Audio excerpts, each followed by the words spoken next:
Supreme court ने राजधानी में आने वाले वाणिज्यिक वाहनों पर स्थानीय निकाय द्वारा लगाए जाने वाले टोल टैक्स के अतिरिक्त प्रदूषण हर्जाना लगाने के लिए दायर याचिका पर केंद्र और दिल्ली सरकार से जवाब मांगा है।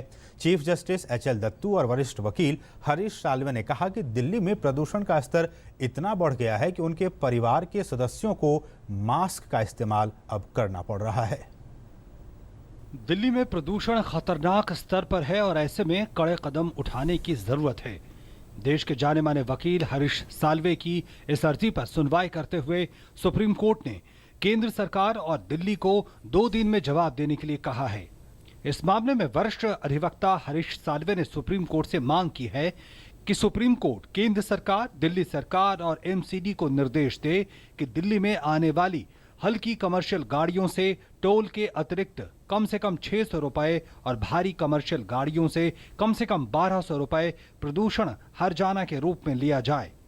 1 दिसंबर 2015 से दिल्ली में सभी toll collection radio frequency identification system से किया जाए।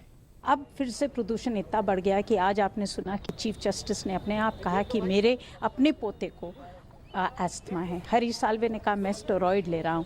मुझे लगता है पूरे शहर के अंदर आज ये बात सही सब तय है कि प्रदूषण बहुत बढ़ गया है और हद से ज़्यादा बढ़ गया है।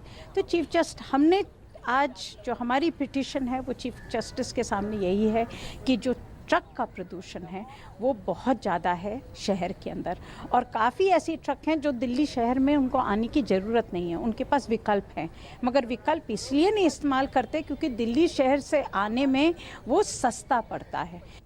साल्वे ने अपनी अर्जी में कहा है कि आने वाली सर्दी में दिल्ली के वरिष्ठ नागरिकों और बच्चों को खास तौर पर मुश्किलों का सामना करना पड़ सकता है क्योंकि दिल्ली की हवा में पार्टिकुलेट मैटर और नाइट्रोजन डाइऑक्साइड की मात्रा खतरनाक स्तर तक बढ़ गई है।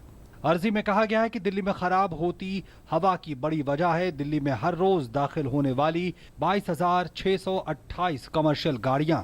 अर्जी में यह भी कहा गया है कि MCD के ये आंकड़े गलत हैं क्योंकि एक प्राइवेट सर्वे के मुताबिक हर रोज दिल्ली में 33,588 कमर्शियल गाड़ियां दाखिल होती हैं, यानी बाकी की गाड़ियां बगैर टोल दिए दिल्ली में दाखिल हो रही हैं।